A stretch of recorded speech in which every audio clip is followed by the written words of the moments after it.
그리스도 안에 있는 새 생명. 그리스도인의 생활연구 제1권. 다시 시작합니다. 떡으로만 살 것이 아니요. 세계 인구의 3분의 1은 굶주린 채 잠자리에 들어갑니다. 그러나 더욱 불행한 것은 영적으로 굶주린 채 살아가는 사람들 중에 하나가 되는 것입니다.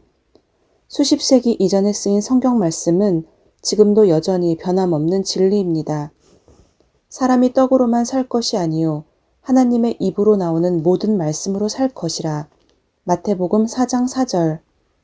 오직 하나님의 말씀만이 영적 굶주림을 채울 수 있다는 것을 인식하기 때문에 더욱더 많은 사람들이 중요한 성경 연구로 돌아오고 있습니다. 새로이 예수님을 믿기로 결심한 사람에게나 또는 그리스도를 여러 해 동안 알아온 이에게도 영적인 건강과 성장을 위해서는 하나님께서 예비하신 양식이 필요합니다. 그리스도인의 생활 연구는 새로운 것이며 다음과 같은 면에서 당신을 돕기 위해 세심한 주의 가운데 완성된 것입니다.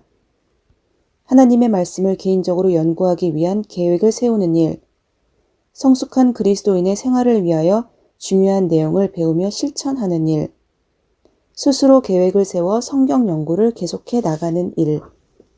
이 성경 공부의 과정으로서 충분한 유익을 얻기 위해서 당신은 제1권, 제2권, 제3권, 그리고 이같이 계속해서 제10권까지 연구하는 것이 중요합니다.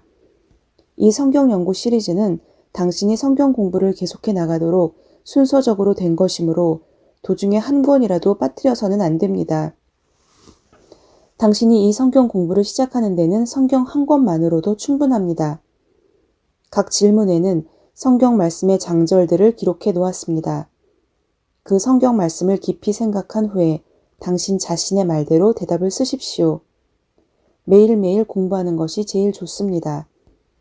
하루에 3 또는 4개의 질문에 대답함으로써 당신은 매주마다 한 과를 끝낼 수 있습니다. 기도하는 것을 잊지 마십시오. 당신이 다음과 같은 과들을 공부해 나갈 때 이해할 수 있도록 주님께 간구하십시오. 예수 그리스도는 누구십니까? 예수 그리스도께서 하신 일. 그리스도 안에 있는 영생. 제1과. 예수 그리스도는 누구십니까? 우리가 어떤 사람에게 소개받을 때 그는 누구인가, 또 무엇을 하는 사람인가 하는 2가지 질문이 종종 마음속에 생깁니다. 이와 똑같은 질문은 우리가 예수 그리스도를 배우려고 성경을 연구할 때도 생깁니다. 예수님 자신도 한번 제자들에게 사람들이 나를 누구라 하느냐고 물어보셨습니다. 제자들이 몇 가지 잘못된 의견을 나열하자 예수님께서는 제자들을 돌아보시며 그들에게 질문을 하셨습니다. 너희는 나를 누구라 하느냐? 이 질문은 그 당시에도 중요한 질문이었으며 오늘날에도 아주 중요한 질문이 됩니다. 이 대답은 곧 그리스도인의 신앙에 있어 기초가 되는 것이며 이 성경 연구를 하는 이유도 됩니다. 먼저 우리는 그분이 누구시냐 하는 질문을 생각해보고 제2과에서는 그분이 무엇을 하셨나 하는 것을 공부할 것입니다. 예수님의 인성. 1. 갈라디아서 4장 4절은 하나님의 아들이신 예수 그리스도의 탄생에 대하여 어떻게 기록하고 있습니까? 때가 참에 하나님이 그 아들을 보내사 여자에게서 나게 하시고 율법 아래에 나게 하신 것은 2. 예수님께서는 어디서 탄생하셨습니까? 마태복음 2장 1절. 헤롯 왕 때에 예수께서 유대 베들레헴에서 나심에 동방으로부터 박사들이 예루살렘에 이르러 말하되 3. 예수님의 어린 시절은 다른 아이들의 어린 시절과 어떤 점이 같았습니까? 누가복음 2장 52절. 예수는 지혜와 키가 자라가며 하나님과 사람에게 더욱 사랑스러워 가시더라. 4. 광야에서 금식하신 후 예수님의 상태는 어떠했습니까? 마태복음 4장 2절. 40일을 밤낮으로 금식하셨기 때문에 배가 고프셨습니다. 5. 예수님께서 사람이심을 요한복음 4장 6절은 어떻게 보여주고 있습니까? 거기 또 야곱의 우물이 있더라. 예수께서 길 가시다가 피곤하여 우물 곁에 그대로 앉으시니 때가 6시쯤 되었더라. 예수님께서 사람이셨기 때문에 피곤함도 느끼셨습니다. 6. 하루를 고되게 가르치신 후에 예수님께서는 무엇을 하셨습니까? 마가복음 4장 38절. 예수께서는 고물에서 베개를 베고 주무시더니 제자들이 깨우며 이르되 선생님이여 우리가 죽게 된 것을 돌보지 아니하시나이까 하니. 하루를 고되게 가르치신 후에 예수께서는 주무셨습니다. 그때 제자들이 와서 우리가 죽게 된 것을 돌보지 아니하냐고 말씀을 했습니다. 여기서는 주무셨다고 나와 있지만 제가 생각했을 때는 예수께서는 제자들이 어떤 것을 하고 있는지를 주무신 척하면서 보고 계셨다고 생각합니다. 7. 슬픔에 젖은 사람들에게 예수께서는 자기의 슬픔을 어떻게 보여주셨습니까? 요한복음 11장 35절. 예수께서 눈물을 흘리셨습니다.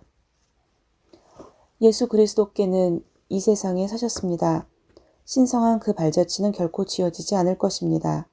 그리고 그 신성한 발자취는 곧 사람의 발자취였습니다. 천사도 아니요 육신과 분리된 영도 아니며 추상적인 이상도 아닌 오직 사람이신 예수 그리스도였습니다. 피터 베인. 사람이지만 죄는 없으심. 8. 예수 그리스도께서는 모든 사람들과 똑같이 시험을 받으셨지만 어떤 점이 우리와 다릅니까? 히브리서 4장 15절. 우리에게 있는 대제사장은 우리의 연약함을 동정하지 못하실 리가 아니요 모든 일에 우리와 똑같이 시험을 받으시니로되 죄는 없으시니라. 예수 그리스도께서는 똑같이 시험을 받으셨지만 죄는 없으셨습니다. 9. 요한복음 8장 46절에서 예수님께서는 유대인들에게 너희 중에 누가 나를 죄로 책잡겠느냐 내가 진리를 말하는데도 어찌하여 나를 믿지 아니하느냐고 도전하셨습니다. 예수님의 신성. 어떤 사람들은 예수 그리스도를 한 위대한 사람이라고 말하고 어떤 사람들에게는 새로운 종교의 창시자로 알려졌으며 또 어떤 이들은 예언자라고 생각합니다. 그러나 예수님 자신은 자기가 하나님이라고 주장하셨습니다. 만약 이것이 사실이 아니라면 예수님께서는 선한 사람이라고 불릴 수 없고 오히려 사기꾼이나 거짓말쟁이일 것입니다.